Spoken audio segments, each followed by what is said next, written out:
So it's 20:37 p.m. It is Saturday. Happy Sexy Saturday, also. This is a redo of the first version. So this is WWE kicking down doors. Female superstars are ruling the ring and changing the game from 2020. Hardcover on this. There's the back. Yeah, when I first did this, I was like, it'll be easy to run through. But I do want to critique it because, let's see here. So you got Trish on the cover, but no Lita or China. Kind of shitty, but I don't know. It is what it is.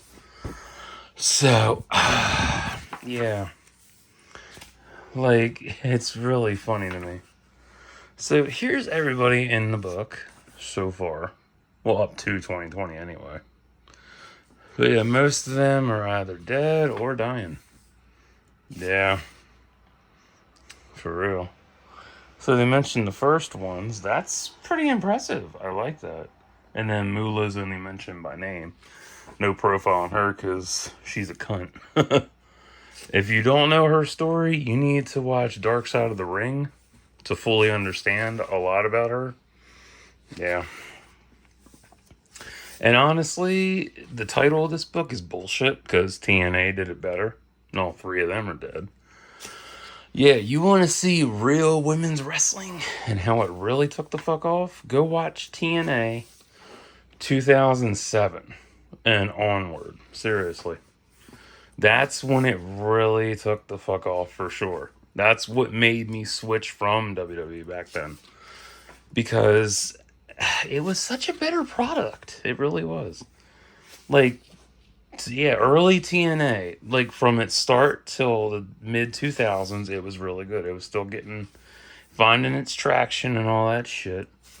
But honestly, yeah, they did a lot better. And even when I'm watching Reliving the War with Wrestling bios and shit, and seeing all the originals and shit, specialty.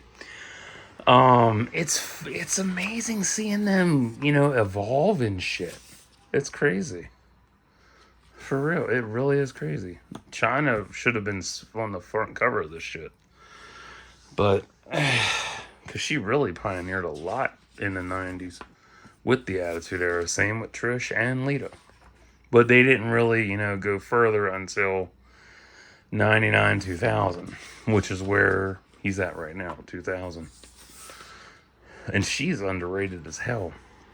But yeah, I grew out of this shit because it just got tedious and boring. And then this is the worst misogynistic part of WWE's history. Easily. Like, vote for a bitch. Seriously? Vote for her. Maybe she'll be the next WWE diva. Mickey was good. I loved Mickey. No. And yeah, I know she had a porn career. Just like Candice Michelle. She's not even mentioned in this. That's funny as hell. There's a lot of them missing. Yeah, there are a lot of women in here that are missing. And I'm not surprised because they want to distance themselves from them. They sucked. Good grief. There were a lot of different women in here that to me stood out. They're not even all in here anyway. Stephanie is underrated in her own respect. Love her or hate her, she's underrated for different reasons. But they definitely skipped over a lot of them. They only picked out, this is a cherry picked book, to be honest. Seriously, when you look at who's in here, it's a cherry picked book. Yeah.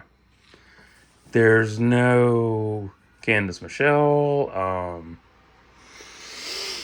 who else? Deuce and Domino's Valet Cherry, I think. Kevin Thorne Ariel. Yeah, she's not in here. Nope. They cherry picked a lot of people for this book. And I get why, because they want to showcase the ones that are popular and everything else that happened as a result of their kicking down doors.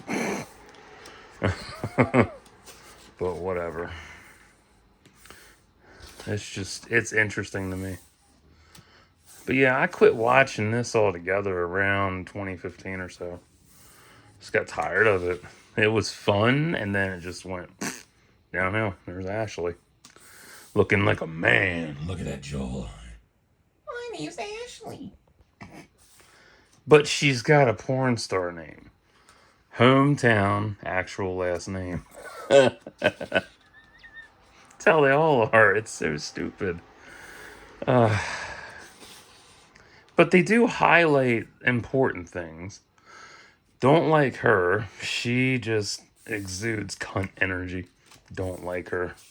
Fucking Mercedes Monet. I don't give a fuck if she is Snoop's cousin. She's a cunt through and through. The Divas Championship is retired. Funny. Because you can't say divas on TV. Yeah, if you want to know more about this kind of shit, you really got to do some research. But if you don't care about this, that's fine. I totally get it. I really do. I make history, and then you end up leaving the company. It fucking happens. And one of the biggest things that I discovered was the leaked pay discrepancy for everybody back in 2005, I think. She made 90, yeah, what she should have, 90,000 that year. Let that marinate with you for a while. Versus everybody else on the roster. Let that marinate. If you can find leaked pay discrepancies and shit from over the decades, you'll be surprised at who gets what. Who's the real favorite versus who's not. And that's a fucking shame. Lillian should have been getting like at least 1.2 million for her decades there. Like, damn. But whatever. But if you like this kind of book, good. Get it. You'll have a great time. I liked Rhonda. She was cool. But, lost interest. And it happens because they're all... It's literally OnlyFans, but in wrestling. Even though most of them do have an OnlyFans account now, which is really funny. Most are retired, most are dead, most are addicts, alcoholics, whatever. Come on, turn the page, thank you. And it stops at WrestleMania 35. Crazy. There's your index. But yeah, they kicked they didn't really mention a lot, which is strange. But it is what it is, like I said, cherry picked. But if I designed this cover, yeah, I'd have Trish, I'd have Chyna, I'd have Lita, I'd also have Moolah, even though she's a cunt. I'd have Stephanie on the cover, especially Steph. Like, yeah, she was a literal NPC for the first couple years, but once she took off, like, she took the fuck off. I would also showcase I'd have the mainstays on the front, and on the back of this, I would have, the secondary underrated talents and stuff. And it's wild, but it's WWE. What do you fucking expect? So, that's that done.